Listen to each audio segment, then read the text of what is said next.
여러분, 돈 없는 노후에도 자식들이 효도하고 친구들이 곁에 남을 거라고 굳게 믿고 있으십니까? 만약 그렇게 생각했다면 모두 틀렸습니다. 죄송하지만 그건 철저한 환상이고 착각입니다. 내 손에 쥔 돈이 마르고 주머니가 비어간다는 냉혹한 진실을 마주하는 순간 그 좋았던 친구들도 평생을 함께한 부부도 심지어 목숨보다 소중하게 키운 자식들조차 남보다 못한 사이로 돌변하는 게 이 비정한 현실입니다.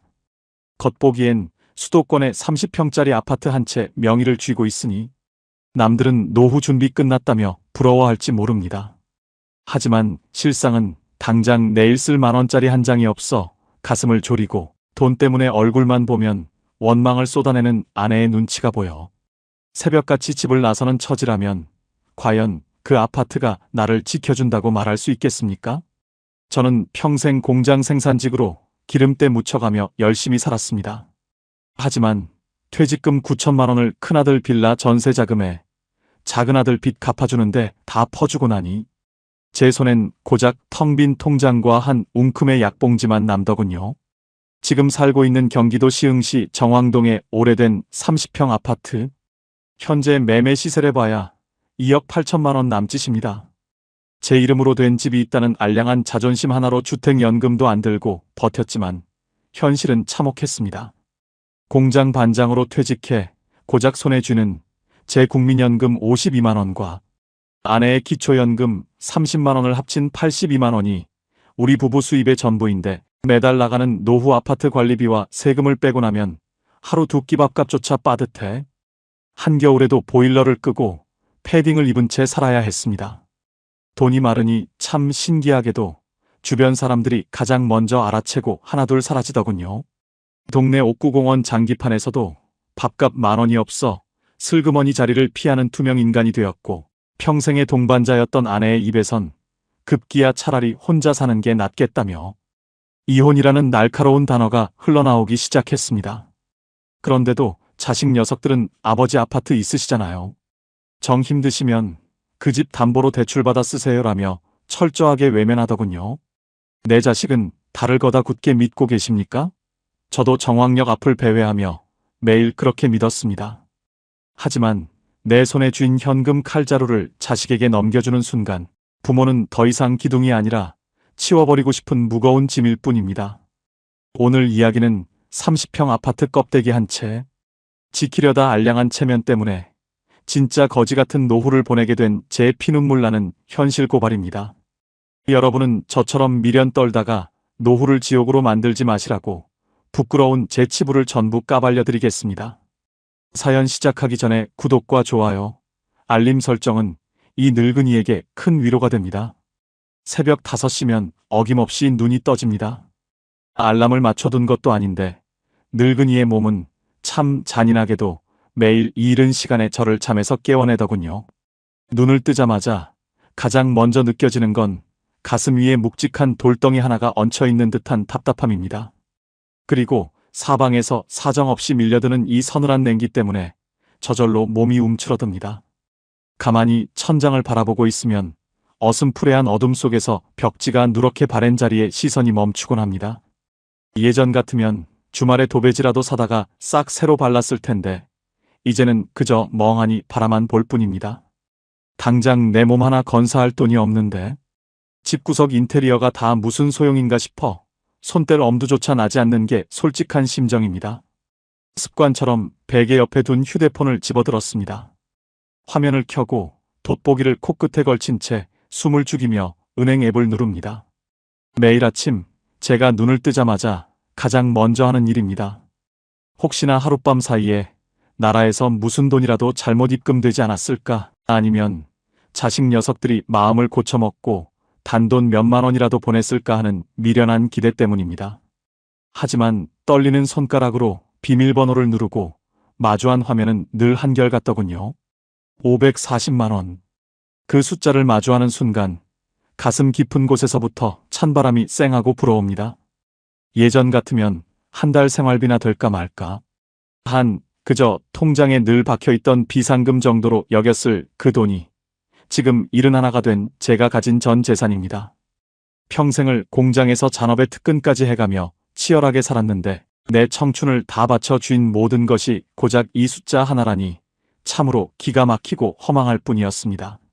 아침 6시가 조금 넘어가면 부엌에서 아내가 부스럭거리며 움직이는 소리가 들려옵니다. 달가닥거리는 냄새 없는 냄비 소리, 냉장고 문이 삐걱거리며 열리는 소리. 하지만 저는 이불을 머리 끝까지 뒤집어 쓴 채 숨을 죽이고 누워 있었습니다. 굳이 일찍 일어나 아내와 눈을 마주치고 싶지 않기 때문입니다. 돈이 말라붙은 이후로 아내의 얼굴을 보는 것 자체가 저에게는 커다란 짐이 되었습니다. 오늘 하루를 또 어떻게 돈 한 푼 안 쓰고 버티나 싶은 마음에 그게 무섭고 싫어서 더운 기운도 없는 이불 속에서 꾸역꾸역 시간을 지탱해보는 것입니다. 예전엔 출근 준비를 하며 아내가 다려준 셔츠를 입고 보글보글 끓는 찌개 냄새를 맡으며 식탁에 앉던 그 평범한 아침이 얼마나 큰 축복이었는지 그때는 미처 몰랐습니다. 다녀올게 한마디 던지고 현관문을 나설 때의 그 든든했던 가장의 무게가 그리워 눈물이 날 것 같더군요. 하지만 지금의 아침은 지옥이 따로 없습니다. 출근할 직장도 없고 만나러 갈 사람도 없고 주머니에 돈이 없으니 해야 할 일도 없습니다. 그저 무의미하게 하루가 시작되고 또다시 숨막히는 정적 속에서 끝날 뿐입니다. 잠시 후 멸치 우린 냄새와 함께 아내가 문을 툭툭 두드렸습니다. 밥 먹어요. 따뜻함이라곤 눈을 씻고 찾아볼 수 없는 그저 살아있으니 먹여야 한다는 듯한 의무적인 목소리였습니다. 나도 짧게 헛기침을 하며 거실로 나갔습니다. 30평짜리 이 아파트 거실은 한낮에도 음산하기 짝이 없습니다. 남향이라 해는 잘 드는데도 공기 자체가 차갑습니다.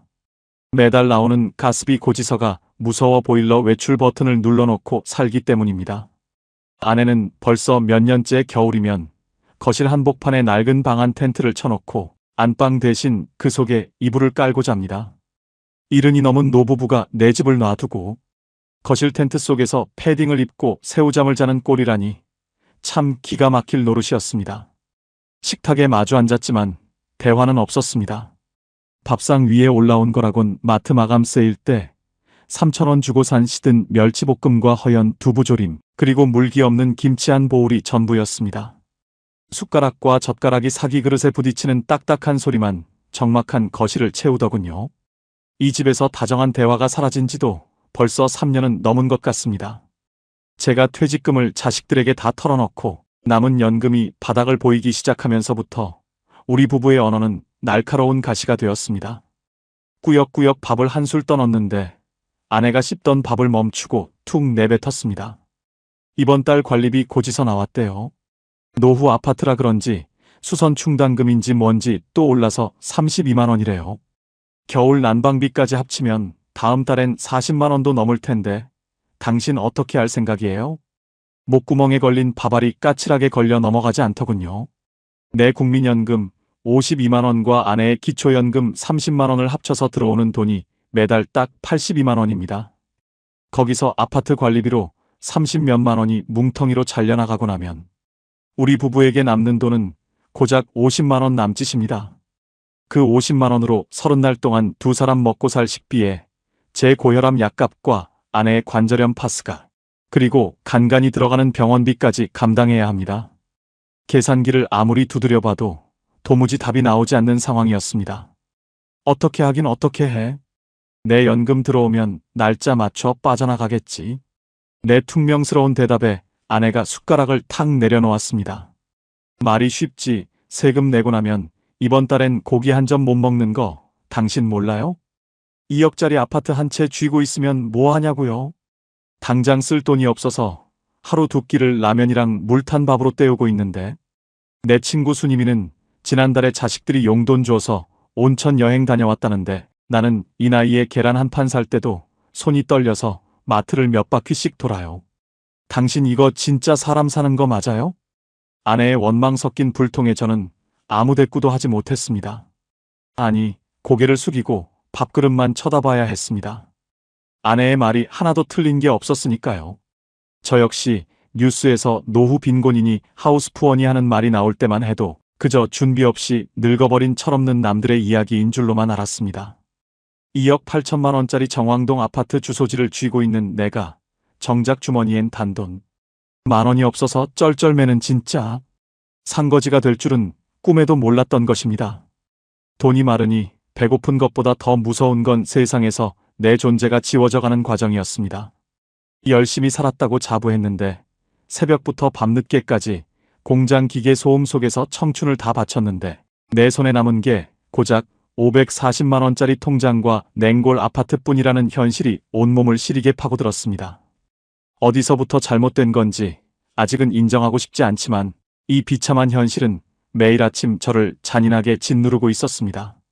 지금도 눈을 감으면 손끝에서 느껴지는 감각이 있습니다.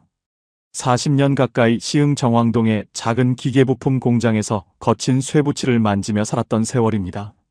기름때 찌든 작업복을 수백 번, 수천 번 빨아가며 오직 자식들 입에 밥 들어가는 재미로 살았습니다.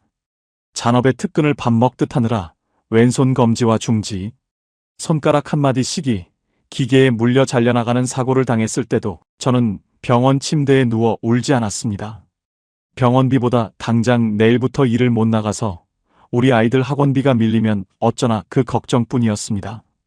지독한 가난 속에서 장남으로 태어나 배고픈 서름을 너무나 잘 알았기에 내 자식들에게만큼은 절대로 그 서러운 가난을 물려주고 싶지 않았습니다. 그러던 제가 지난 2020년에 어느 날 40년 가까운 공장 생활을 마감하고 마침내 정년퇴직을 하던 날을 잊지 못합니다. 공장 정문을 나서며 시커멓게 때가 탄 장갑을 쓰레기통에 던져 넣을 때 저도 모르게 눈물이 핑 돌더군요. 제 손에 쥐어진 퇴직금 봉투에 찍힌 금액은 정확히 9천만 원이었습니다. 대기업 다니는 사람들에 비하면 쥐꼬리만 한 돈일지 몰라도 중소기업, 생산직 노동자로 뼈가 으스러지게 굴러서 만든 제 평생의 훈장이자 목숨값 같은 돈이었습니다. 그날 저녁 집에 돌아오니 아내는 오래간만에 식탁 가득 불고기를 볶고 고사리 나물을 무쳐놓고 저를 환하게 맞아주었습니다. 여보, 정말 고생 많았어요. 손가락 잘려가며 버텨낸 세월인데 이제 우리 이 돈으로 안 아끼고 남은 인생 좀 편하게 살아요. 나이 70이 다 되어가는데 우리도 남들처럼 정왕동 시내 나가서 맛있는 것도 사 먹고 저기 서해 바다 구경도 가면서 그렇게 살아요. 아내의 그 환한 웃음을 보며 저도 가슴이 벅차올랐습니다. 9천만 원이라는 목돈에 비록 적지만 매달 나오는 내 국민연금 몇십만 원이면 욕심부리지 않고 우리 두 노인네 정왕동 30평 아파트에서 다리 뻗고 살기엔 충분할 거라 믿었습니다. 이제야 평생 가장으로 짊어졌던 무거운 짐을 내려놓고 우리 부부 차례가 왔다고 생각하며 아내의 손을 꼭 잡고 같이 웃었습니다. 하지만 잔인하게도 그 돈은 끝내 우리 부부의 차례까지 오지 못했습니다. 퇴직을 하고 딱 석 달이 지났을 무렵이었습니다. 지방의 작은 중소기업에 대리로 있던 큰아들 진우 녀석이 어느 날 저녁 예고도 없이 허름한 차림으로 찾아왔더군요.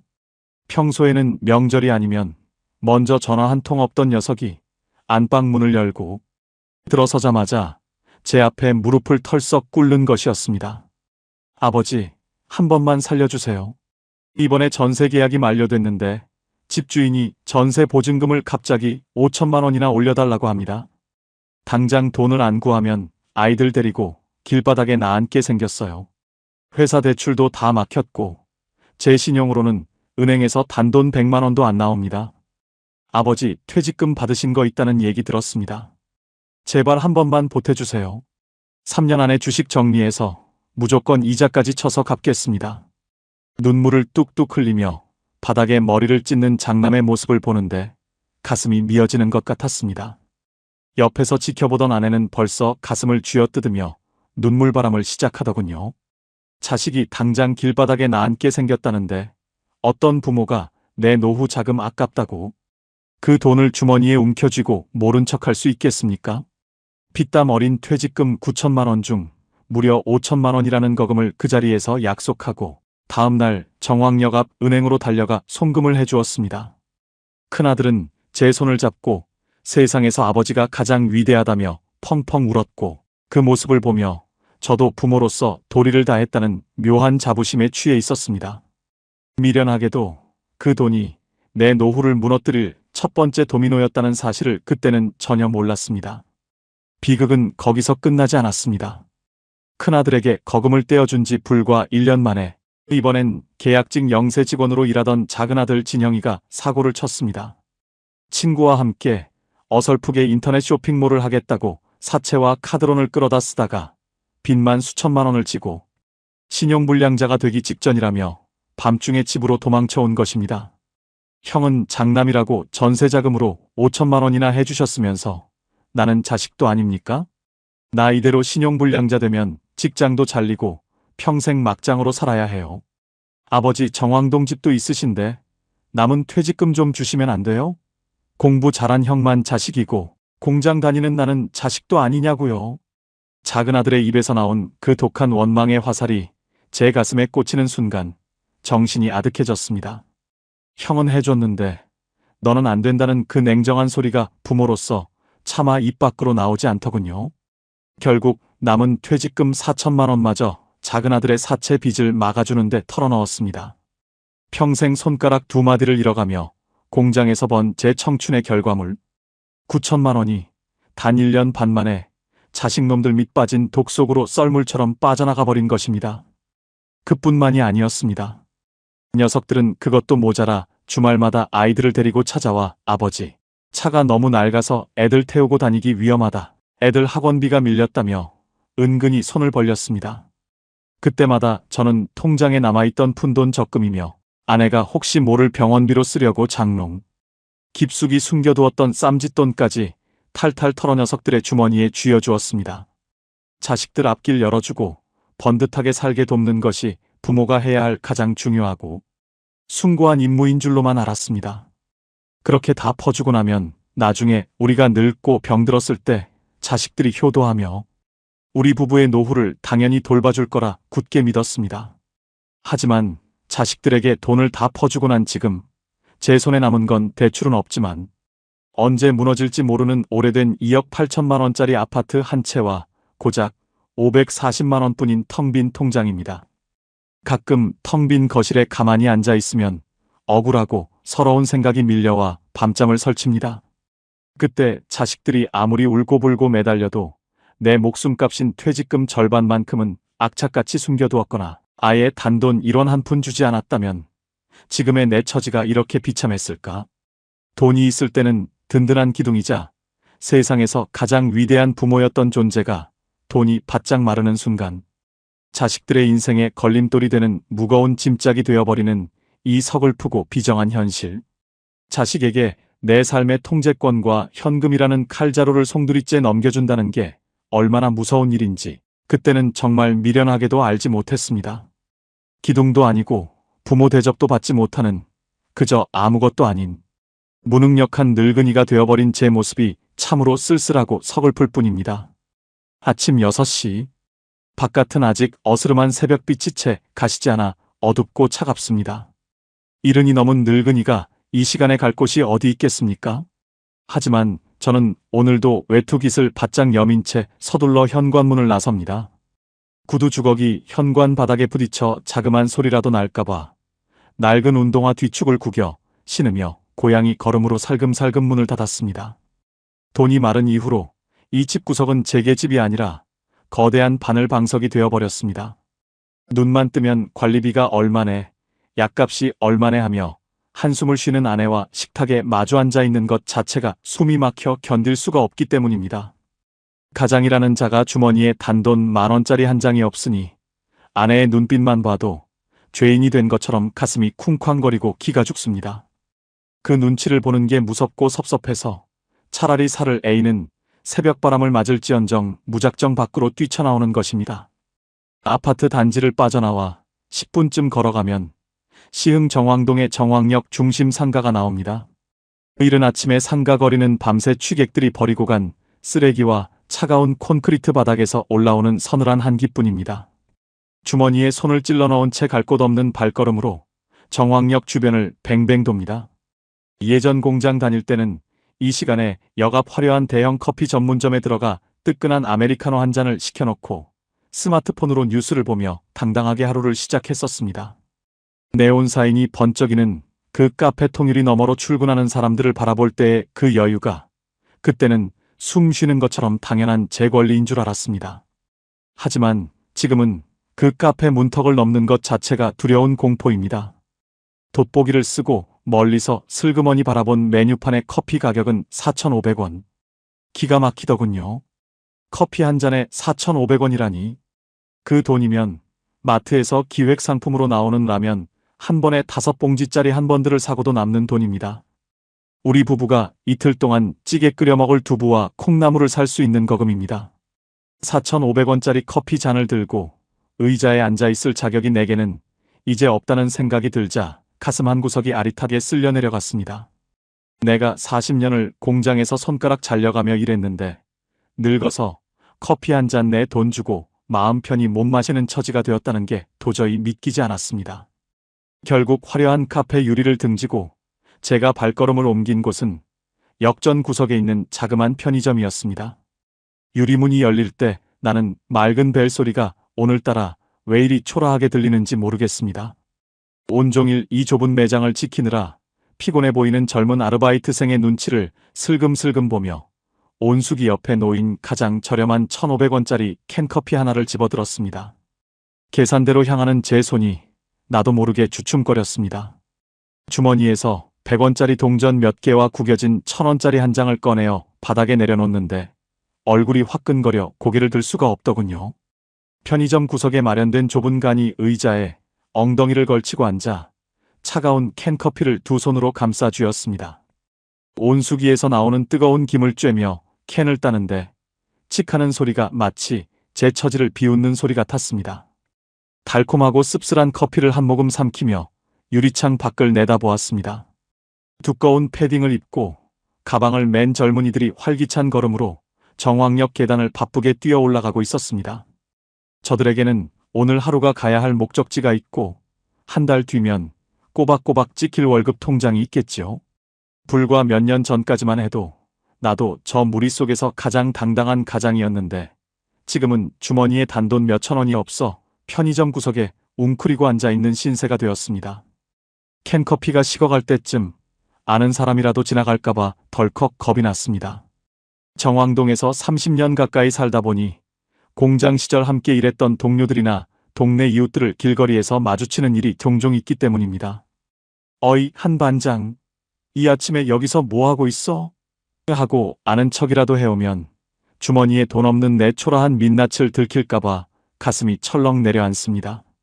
자존심이 밥 먹여주지 않는다는 건 머리로는 너무나 잘 알지만 이 71의 나이에 마지막 남은 알량한 체면마저 구겨지면 정말 제 인생이 통째로 지워질 것만 같아 무서웠습니다. 결국 절반도 마시지 못한 캔커피를 손에 쥔 채 허겁지겁 편의점을 뛰쳐나왔습니다. 정왕역 주변을 벗어나 무작정 걷다 보니 발길이 닿은 곳은 동네 뒷산자락에 있는 옥구공원이었습니다. 해가 서서히 떠오르면서 공원 산책로에는 패딩을 두껍게 가려입은 노인들이 하나둘 모여들기 시작하더군요. 갈 곳 없는 늙은이들이 아침 시간을 때우려 모여드는 일종의 간이 수용소 같은 곳이었습니다. 찬바람이 쌩쌩 부는 벤치에 홀로 앉아 손을 비벼가며 시계를 보았습니다.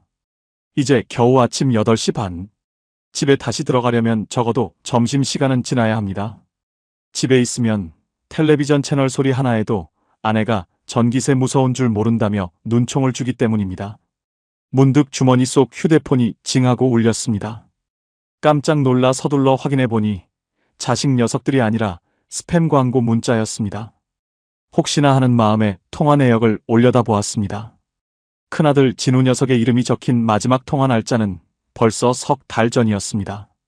명절 때 형식적으로 걸려온 짧은 안부 전화가 전부였습니다. 자식 녀석들은 부모 통장에 돈이 마르고 정왕동 아파트 껍데기만 남았다는 걸 귀신같이 알아챈 뒤부터 약속이라도 한 듯 먼저 전화를 걸지 않았습니다.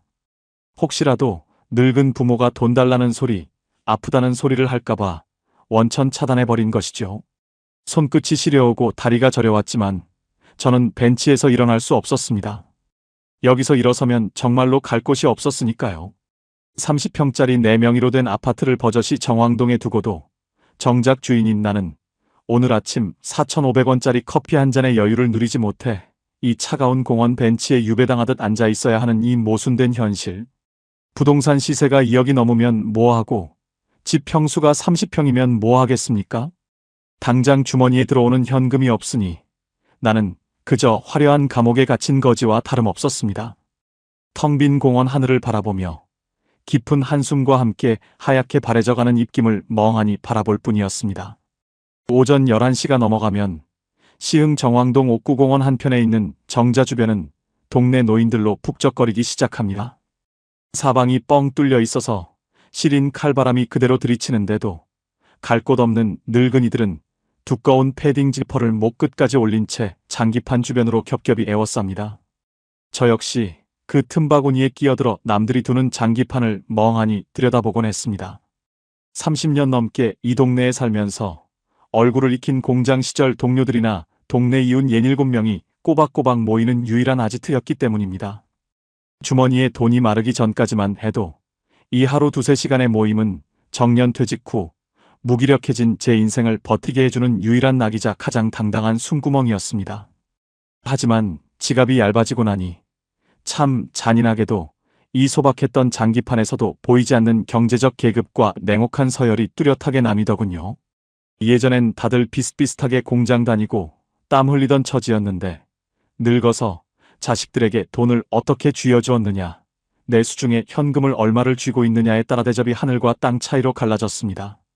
어이 한반장, 매일 그렇게 뒤에서 구경만 하지 말고 이리 와서 한 판 두어봐. 왜 그래? 기운이 없어 보여. 30년 지기이자 인근 가구 공장에서 반장으로 퇴직했던 김영감이 저를 보며 아는 척을 해왔습니다. 김영감은 멀리서 봐도 번쩍번쩍 광이 나는 국산 대형 세단을 몰고 공원 주차장에 능숙하게 차를 대고 내리는 친구였습니다. 차 유지비며 기름값, 보험료가 무서워 작년에 제 낡은 중고차를 처분하고 버스를 2번 갈아타며 공원에 온 저로서는 그 번듯한 차 한 대 굴리는 친구의 모습만 봐도 괜히 가슴 한 구석이 아릿하게 쓸려 내려갔습니다. 아무도 저에게 대놓고 무시하지 않았지만 저 혼자 한없이 작아지고 기가 죽는 기분이 드는 건 어쩔 수가 없더군요. 진짜 지옥은 장기판이 끝나고 점심시간이 다가올 때 시작되었습니다. 정자 및 벤치에 모여 앉아 나누는 이야기들의 결이 예전과는 완전히 달라져 있었습니다.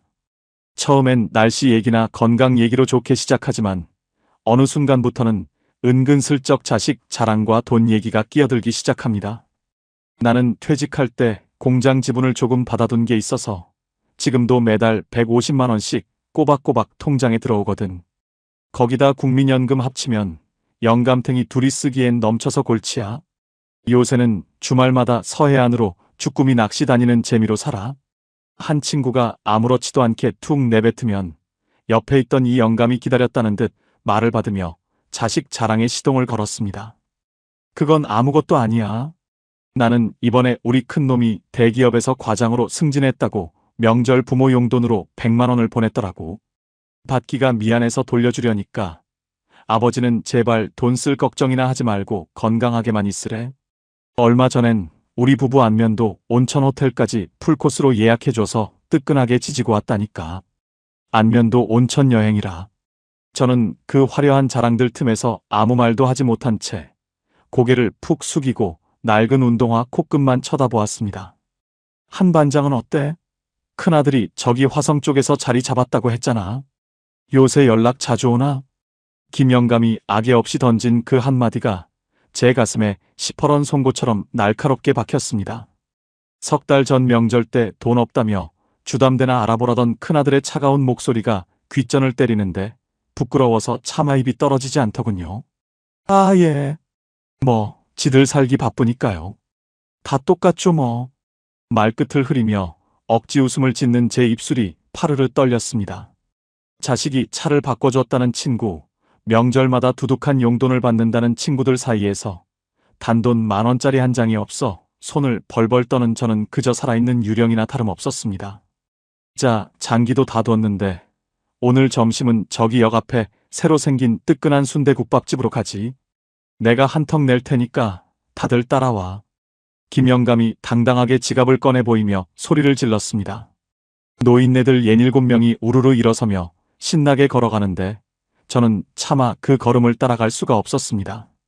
김영감이 밥을 산다고 해도 그 다음번엔 내가 커피값이라도 내야 하거나 다음 모임 때 밥값을 나눠내야 하는 법인데 제 주머니엔 편의점에서 캔커피 사 먹고 남은 1,000원짜리 몇 장이 전부였기 때문입니다. 점심 한 끼 같이 먹고 커피 한 잔 나누고 나면 하루에 3만 원이 훌쩍 넘게 깨지는데 그 돈은 우리 부부가 마트에서 일주일 동안 먹을 콩나물과 두부 라면을 살 수 있는 목숨값과 같은 거금이었습니다. 한 반장. 왜 안 오고 거기 서 있어? 얼른 와. 멀어지는 무리 속에서 친구들이 저를 불렀습니다. 저는 다급하게 주머니에서 휴대폰을 꺼내보는 척하며 억지 변명을 지어냈습니다. 아, 미안해. 갑자기 아내한테 연락이 와서 오늘 시화병원에 약 타러 가기로 한 걸 깜빡했네. 먼저들 가라고. 거짓말이었습니다. 사실은 몸이 아픈 게 아니라 제 지갑이 아픈 것이었고 제 알량한 자존심이 다 찢어져 피를 흘리고 있었던 것입니다. 그래? 그럼 어쩔 수 없지. 다음에 봐. 이 친구들의 짧은 외침과 함께 왁자지껄한 웃음소리가 저 멀리 정왕역 상가 쪽으로 사라져갔습니다. 홀로 남겨진 옥구공원 벤치에서 저는 텅 빈 하늘을 바라보며 깊은 한숨을 내쉬었습니다. 한때는 저도 공장에서 반장 소리 들으며 당당하게 카드를 턱턱 꺼내 결제하던 날이 많았고 그 시절 친구들과 나누었던 우정이 가짜라고 생각하진 않습니다. 하지만 형편이 달라지니 만남의 온도와 인간관계의 서열도 귀신같이 싸늘하게 변해버리더군요. 나이 70이 넘어서야 뼈저리게 알게 되었습니다. 우정도 결국은 비슷한 경제적 토대와 지갑 두께 위에서만 유지될 수 있다는 그 냉정하고 비정한 사실을 말입니다. 제가 친구들을 피하고 모임을 멀리하게 된 건 그들이 미워서가 아니었습니다. 그 화려한 자식 자랑과 돈 자랑 속에서 점점 투명 인간처럼 비참하게 변해가는 제 자신을 더 이상 견딜 수가 없었기 때문입니다. 집으로 돌아가는 버스를 기다리며 저는 떨리는 손으로 스마트폰을 켜고 친구들이 모여있는 단체 채팅방의 알림을 조용히 무음으로 꺼두었습니다. 그렇게 제 인생의 유일한 낙이었던 친구들마저 돈이라는 냉혹한 현실 앞에 철저히 지워져 가고 있었습니다. 오후 2시가 넘어서야 도둑고양이처럼 살금살금 정왕동 집 현관문을 열고 들어왔습니다. 집안은 불을 다 꺼놓아 어둡고 얼음장 같은 냉기가 거실 바닥에서부터 발목을 타고 올라왔습니다. 가스비 무서워서 보일러를 외출로 돌려놓은 탓에 집안에 있어도 입김이 하얗게 번지더군요. 거실 한복판에 덩그러니 쳐진 낡은 방안 텐트를 보니 한숨부터 나왔습니다.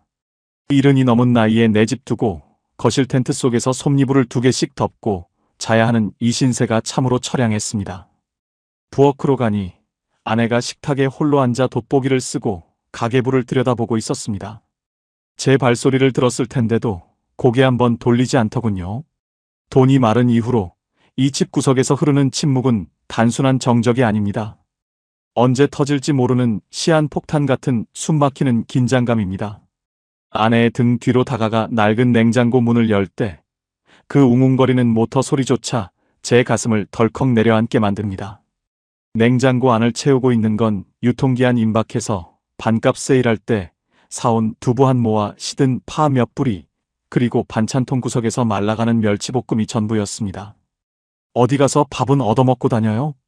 아내가 가계부에서 눈을 떼지 않은 채 뼈가 있는 목소리로 툭 내뱉었습니다. 공원에서 친구들이랑 대충 먹었어. 지갑에 1,000원짜리 몇 장밖에 없어서 옥구공원 벤치에서 맹물로 배를 채우고 왔다는 말은 죽어도 가장으로서 마지막 자존심이 허락지 않아 뻔한 거짓말을 했습니다. 아내는 제 거짓말을 다 안다는 듯 코방귀를 뀌며 가계부를 팍 덮어버리더군요. 돈이 없으면 자존심이라도 버려야지. 언제까지 저 공원에 가서 부장 노릇, 반장 노릇하며 허세 부릴 거예요? 당장 이번 달 내야 할 내 관절염 약값에 당신 혈압 약값만 해도 8만 원이 넘어요. 게다가 저놈의 아파트 관리비는 매달 꼬박꼬박 30만 원씩 뜯어가는데 한 달에 겨우 나오는 연금 82만 원으로 어떻게 버티냐고요. 아내의 목소리가 점점 날카로워지더니 결국 눈물이 그렁그렁해졌습니다. 나 오늘 마트 갔다가 수님이 만났어요. 그 집은 자식들이 매달 생활비로 50만 원씩 꼬박꼬박 보내줘서 마트에서 한우를 턱턱 사가대요. 나는 단돈 3,000원짜리 달걀 한 판 살 때도 깨진 게 없나 들었다 놨다 하며 손을 가늘게 떠는데 내 팔자가 왜 이렇게 됐는지 억울해서 미치겠어요. 당신 퇴직금 9천만 원, 우리가 악착같이 쥐고만 있었어도 이 나이에 달걀 한 판 때문에 눈물 흘릴 일은 없었잖아요. 아내가 식탁을 받아치며 서럽게 울기 시작했습니다. 50년을 같이 산 아내입니다. 공장에서 손가락이 잘려나갔을 때도 제 손을 잡고 밤새 울어주던 착한 사람이었는데 돈이 마르니 온몸에 도끼와 가시만 남은 사람처럼 저를 향해 원망을 쏟아내고 있었습니다. 그럼 어쩌란 말이야. 당장 자식 새끼들이 길바닥에 나앉게 생겼고 신용불량자 되게 생겼다는데 부모가 모른 척해? 당신도 그때 해주자고 해놓고 왜 이제 와서 나한테만 난리야? 저도 모르게 왈칵 울화가 치밀어 소리를 질렀습니다.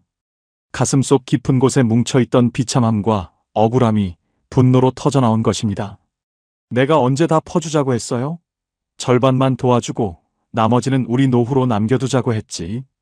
당신이 장남이라고 지 자식 기 죽으면 안 된다고 고집 피우며 퇴직금 통째로 송금해줬잖아. 그렇게 대단한 아버지 대접받고 나니까 좋아요?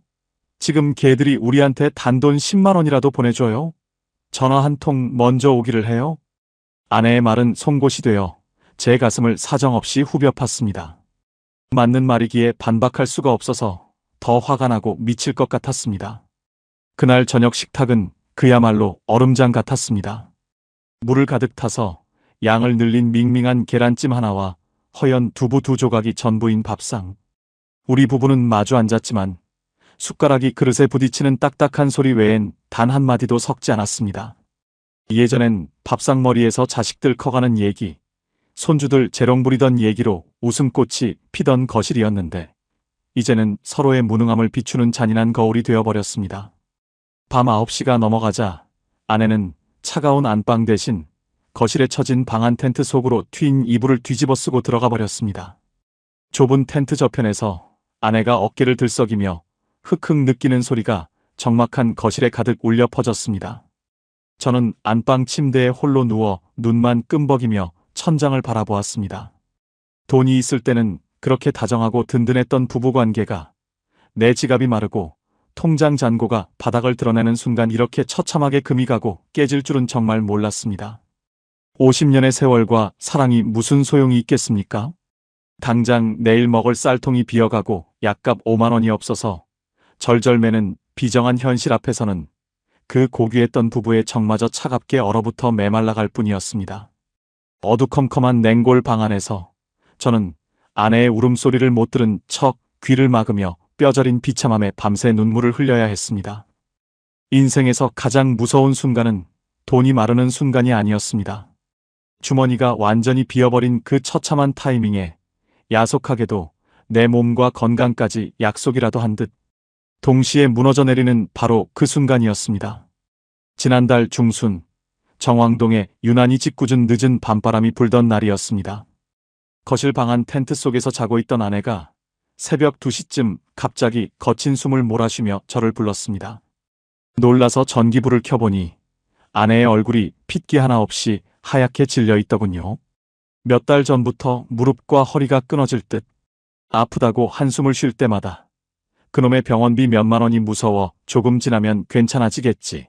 뜨끈한 아랫목에서 찌질하며 파스만 사다 쥐어주었던 제 미련함이 화를 부른 것입니다. 아내는 극심한 만성 관절염 통증에 대상포진 합병증까지 겹쳐 고열로 정신을 잃어가고 있었습니다. 덜덜 떨리는 손으로 119를 불러 아내를 업고 인근 시흥시화병원 응급실로 정신없이 뛰었습니다. 초록색 천막이 쳐진 응급실 간이 침대에 아내를 눕히고 의사들이 달라붙어 링거를 꽂고 피를 뽑는 모습을 보는데 정신이 하나도 없더군요. 하지만 그 와중에도 제 머릿속을 잔인하게 채운 건 아내에 대한 걱정보다 오늘 병원비가 얼마나 나올까 하는 추악한 계산기 소리였습니다. 응급실 불빛 아래 앉아있는 제 자신이 너무나도 싫고 비참해서 대가리를 벽에 찍고 싶었습니다. 환자 보호자분, 이쪽으로 오셔서 사인을 좀 하셔야 합니다. 비급여 항목 검사가 몇 가지 들어갈 텐데 동의하시겠습니까? 간호사가 내민 하얀 종이판을 받아든 제 손이 가늘게 떨렸습니다.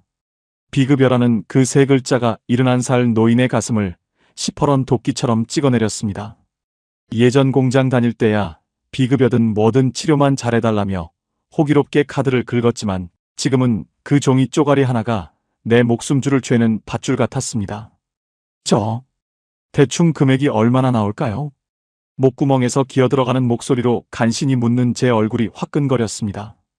검사비랑 기본 처치 다 합치면 3, 40만 원 정도는 생각하셔야 해요. 입원하시게 되면 더 추가되고요. 3, 40만 원. 그 소리를 듣는 순간 눈앞이 캄캄해졌습니다.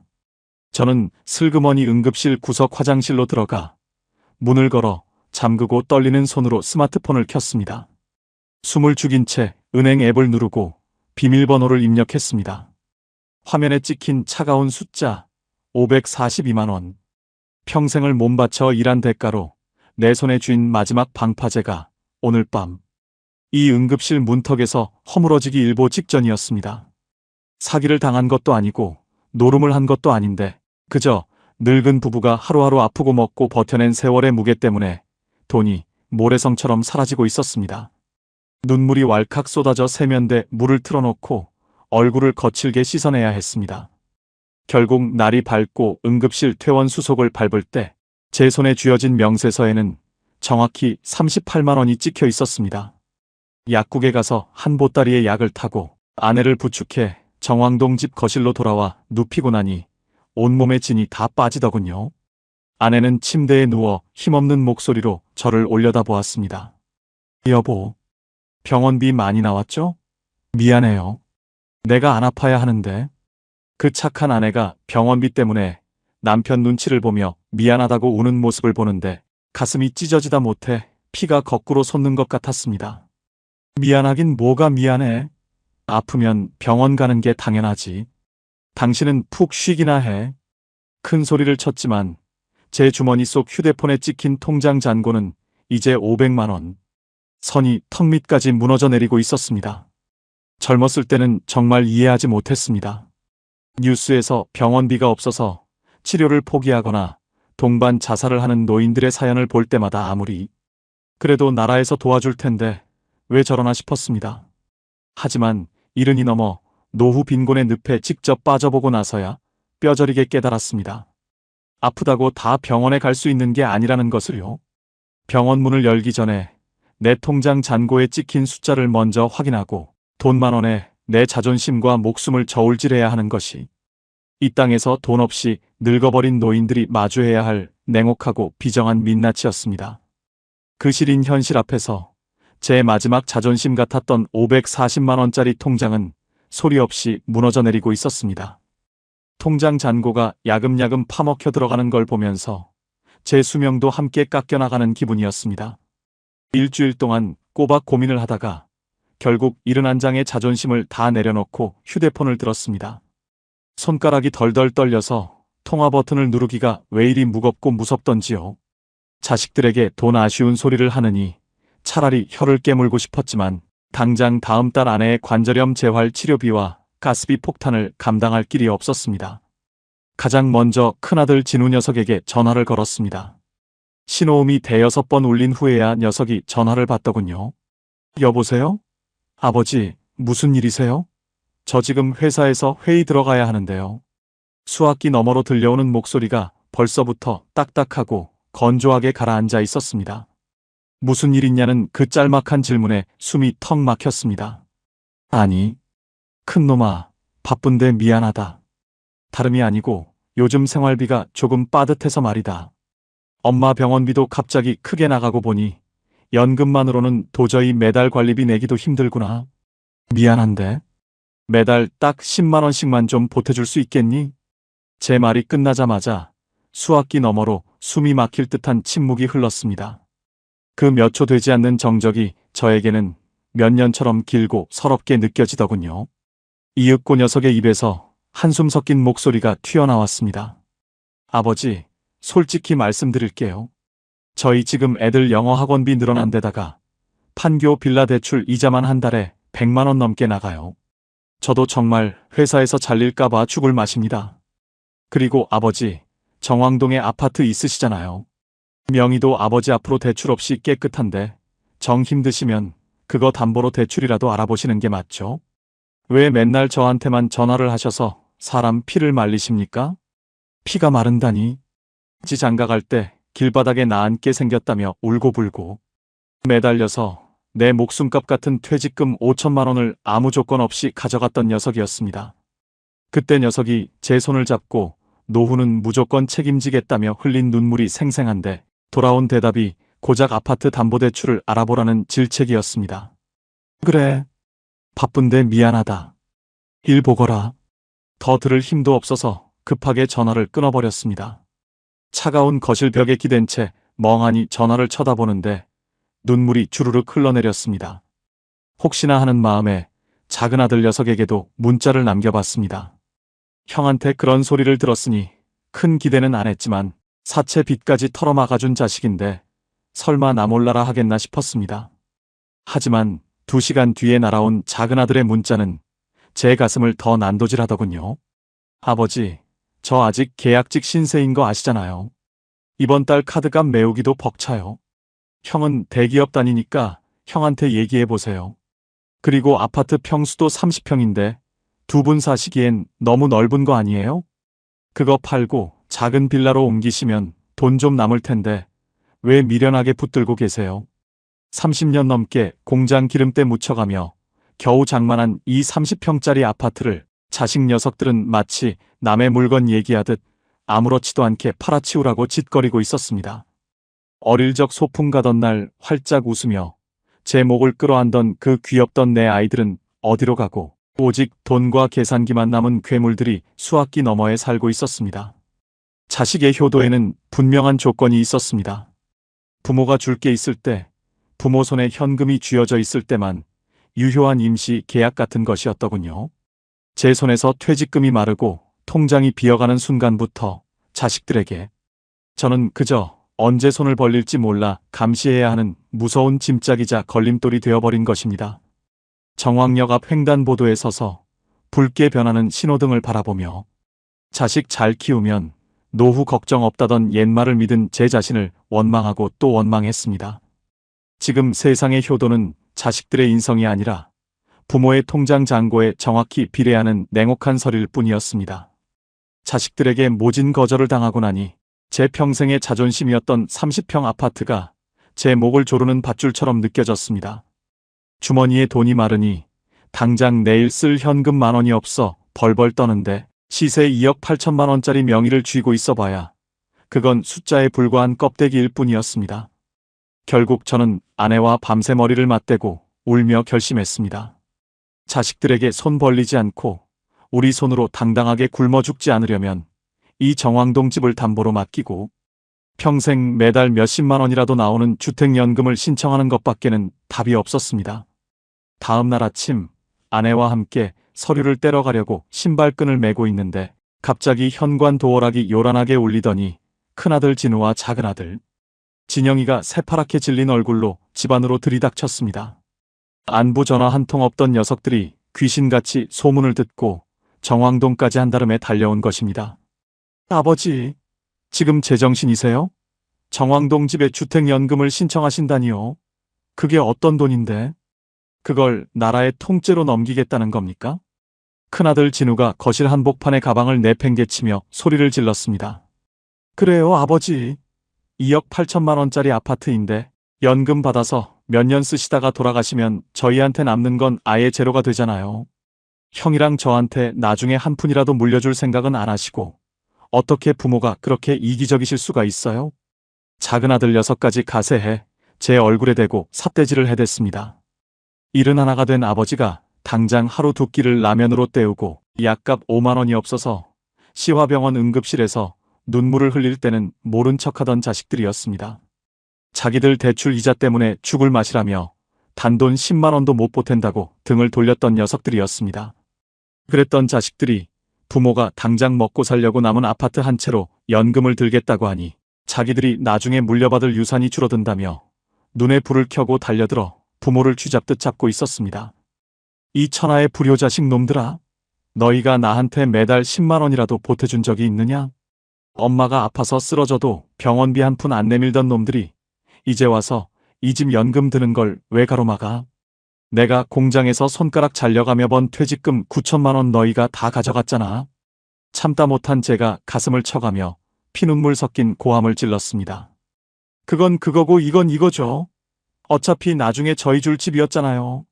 정 힘드시면 저희가 상속세 아끼게 지금 집 팔아서 작은 빌라로 옮기시고 남은 현금 지분을 형이랑 저한테 차라리 미리 증여를 해주세요. 그게 부모로서 자식 앞길 돕는 마지막 도리 아닙니까? 큰아들의 입에서 나온 그 뻔뻔하고 잔인한 말에 제 가슴은 시퍼런 칼로 난도질 당하는 것 같았습니다. 곁에서 지켜보던 아내는 결국 내가 자식을 괴물로 키웠다며 거실 바닥에 주저앉아 대성통곡을 했습니다. 녀석들에게 부모의 당장 배고픔과 시린 현실은 안중에도 없었습니다. 오직 자신들이 훗날 챙겨갈 껍데기 상속 지분만이 중요할 뿐이었습니다. 자식들의 그 추악한 본색과 이중성을 두 눈으로 마주한 순간 제 안에서 무언가가 툭 하고 끊어져 나갔습니다. 내 수중에 현금 칼자루가 없으면 부모고 가장이고 간에 자식들에게 철저하게 뜯겨 먹히는 사체나 다름없다는 냉혹한 진실을 저는 뼈저리게 깨달았습니다. 자식들이 폭풍처럼 들이닥쳐 아파트를 넘겨달라며 거실을 난장판으로 만들고 떠난 지 정확히 사흘째 되던 날이었습니다. 50년을 미우나 고우나 제 곁을 지켜줬던 아내가 마침내 안방 장롱에서 낡은 가방 하나를 꺼내 들었습니다. 눈물이 다 말라붙어버린 핏기 없는 얼굴로 아내는 저를 차마 쳐다보지도 못한 채 짐을 쌌습니다. 여보, 나 더는 이 집 구석에서 숨이 막혀서 단 하루도 못 살겠어요.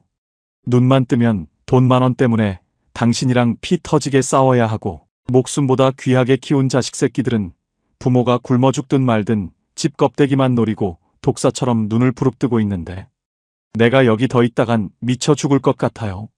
나 당분간 진훈의 집에 가 있을 테니까 그리 알아요. 가지 마라. 당신까지 가면 나더러 이 넓은 집에서 혼자 어쩌란 말이냐? 바짓가랑이라도 붙잡고 매달려보고 싶었지만 제 입술은 가늘게 떨릴 뿐 아무런 말도 나오지 않았습니다. 주머니에 단돈 10,000원짜리 한 장 없는 무능한 가장이 무슨 염치로 아내의 앞길을 막아설 수 있겠습니까? 결국 아내는 현관문이 부서져라 닫히는 둔탁한 소리와 함께 차갑게 떠나갔습니다. 그날 이후로 저는 이 넓고 쓸쓸한 30평짜리 시흥 정왕동 아파트에 철저하게 혼자 남겨졌습니다. 아내가 떠나고 나니 이 집은 더 이상 가정이 아니었습니다. 사방에서 시린 냉기만 뿜어내는 거대한 콘크리트 무덤이 따로 없더군요. 매달 꼬박꼬박 나오는 전기세와 가스비 고지서가 무서워서 저는 한낮에도 전등 하나 켜지 않은 채 어두컴컴한 거실에 멍하니 앉아 시간을 죽였습니다. 보일러를 아예 꺼버린 탓에 방바닥은 얼음장처럼 차가웠고 결국 아내가 쓰던 거실, 방 안 텐트 속에 기어들어가 두꺼운 패딩을 입은 채 웅크리고 누워있는 게 제 일과가 되었습니다. 71의 나이에 내 집을 놔두고 거실 텐트 안에서 눈물을 흘리는 제 꼴이 참으로 비참하고 거지 같았습니다. 더 기가 막힌 건 자식 녀석들의 태도였습니다. 엄마가 큰아들 집으로 짐을 싸서 들어갔다는 소식을 들었으면 적어도 정왕동에 혼자 남은 아버지가 밥은 먹고 사는지 약은 떨어지지 않았는지 전화 한 통 해오는 게 인지상정 아닙니까? 하지만 큰아들이든 작은아들이든 약속이라도 한 듯 제 휴대폰으론 단 한 통의 연락도 먼저 걸어오지 않았습니다. 혹시라도 아버지가 전화를 받아나 배고프다, 나 아프다, 돈 몇만 원만 보내라 하며 아쉬운 소리를 할까봐 귀신같이 전화를 피해버린 것입니다. 녀석들이 전화를 걸어올 때는 딱 한 가지 이유밖에 없었습니다. 일주일에 한 번씩 작은아들이 퉁명스러운 목소리로 문자를 보냈더군요. 아버지, 정왕동 집 주택연금 신청 취소하신 거 맞죠? 저희 동의 없이 몰래 사인하시면 나중에 큰일 납니다. 집은 그대로 두셔야 해요. 자식들에게 저는 더 이상 피를 나눈 아버지가 아니었습니다. 그저 지들이 나중에 물려받을 2억 8천만 원짜리 아파트 명의를 안전하게 보관하고 있어야 하는 늙고 병든 자산관리인에 불과했던 것입니다. 내가 배가 고파 굶어 죽어가는 것은 안중에도 없고 오직 아파트 껍데기가 안전한지만 감시하는 자식들의 그 추악한 눈빛이 떠오를 때마다 억울하고 분해서 잠을 잘 수가 없었습니다. 저녁 7시가 되면 적막한 부엌에서 홀로 냄비에 물을 끓입니다. 유통기한이 다 되어가는 800원짜리라면 한 봉지를 뜯어넣고 물을 한 대접 가득 부어 양을 늘린 허연 라면, 국물을 숟가락으로 떠넣는데 까칠한 면발이 목구멍에 걸려 넘어가지 않고 눈물로 변해 쏟아지더군요.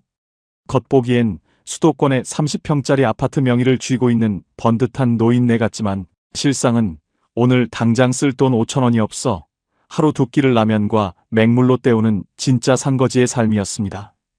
부동산 시세가 몇 억이면 뭐하고 평수가 30평이면 뭐하겠습니까? 내 손에 쥐어진 당장 쓸 현금이 마르는 순간 부부는 갈라지고 자식들은 독사로 변해 내 숨통을 죄어오는 이 냉혹하고 잔인한 지옥 속에서 저는 철저하게 고립된 채 하루하루 지워져 가고 있었습니다. 어두컴컴한 냉골 거실, 차가운 텐트 속에 홀로 누워 째깍거리는 시계 소리를 듣고 있으면 참 우습게도 40년 전 제 젊은 날이 떠오릅니다. 그 시절엔 내 집 한 채 가지는 게 인생의 유일한 목표였고 전부였습니다. 1996년 마침내 정왕동 이 아파트 계약서에 도장을 찍고 열쇠를 받아들던 날, 우리 부부는 새 세상을 다 얻은 것처럼 기뻐서 눈물을 흘렸습니다. 아이들이 거실을 뛰어다니고 명절이면 온 가족이 북적거리며 웃음꽃을 피우던 이 30평 아파트가 제 인생의 가장 큰 자부심이자 훈장이었습니다. 하지만 71가 된 지금 제 청춘을 바쳐 지켜낸 이 집은 저를 지켜주는 울타리가 아니라 제 노후를 처참하게 짓밟고 옥죄는 거대한 감옥이 되었습니다. 겉으로는 호가 2억 8천만 원짜리 버젓한 아파트 주인이지만 실제로는 당장 오늘 먹을 800원짜리 라면 한 봉지 살 돈이 없어 벌벌 떨고 아내마저 돈 때문에 지쳐 등을 돌리게 만든 진짜 산거지의 주소지일 뿐이었습니다. 부동산은 결코 밥을 먹여주지 않고 아파트 평수가 내 노후를 책임져주지 않는다는 이 잔인한 진리를 저는 모든 것을 다 잃고 나서야 뼈저리게 깨달았습니다. 시니어 여러분, 제 비참한 처지를 보시면서 무슨 생각이 드십니까? 설마 내 자식은 안 그러겠지, 우리 애들은 착하니까 다를 거야 하고 아직도 미련한 믿음을 붙들고 계십니까? 단언컨대 틀렸습니다. 부모 손에 당장 쥘 현금이 마르고 통장이 비어가는 순간 아무리 금쪽같이 키운 자식이라도 부모를 하루빨리 치워버리고 싶은 무거운 짐짝으로 여기는 게 이 비정한 세상의 본색입니다. 자식들에게 나중에 물려줄 유산이랍시고 알량한 아파트 한 채 지키려고 버티지 마십시오. 자식들은 부모의 배고픔보다 자신들이 나중에 챙겨갈 껍데기 상속 지분을 먼저 계산하는 괴물로 변할지 모릅니다. 지금이라도 늦지 않았습니다. 자식 눈치 보느라 주변 사람들에게 보여줄 헛된 체면 때문에 아파트를 움켜쥐고 계신다면 당장 그 칼자루를 내 주머니 속으로 가져오십시오. 집을 줄여서라도 혹은 주택연금을 신청해서라도 내 통장에 매달 꼬박꼬박 찍히는 현금을 사수하셔야 합니다. 노후의 나를 당당하게 지켜주는 건 자식의 효도도 오랜 친구의 우정도 아닙니다. 오직 내 손으로 언제든 꺼내 쓸 수 있는 통장의 잔고와 당장 주머니에 쥐어지는 만원짜리 지폐 몇 장뿐입니다. 오늘도 차가운 새벽바람이 창문을 때립니다. 습관처럼 휴대폰을 켜고 은행 앱을 열어보지만 여전히 달라진 건 없는 540만 원이라는 숫자가 저를 비웃듯 서늘하게 빛나고 있습니다. 텅 빈 거실을 바라보며 저처럼 미련 떨다가 노후를 지옥으로 만들지 마시라고 피를 토하는 심정으로 마지막 당부를 전합니다. 제 부끄러운 치부와 눈물이 여러분의 노후를 지키는 작은 경종이 되었기를 진심으로 바랍니다. 끝까지 시청해 주셔서 감사합니다.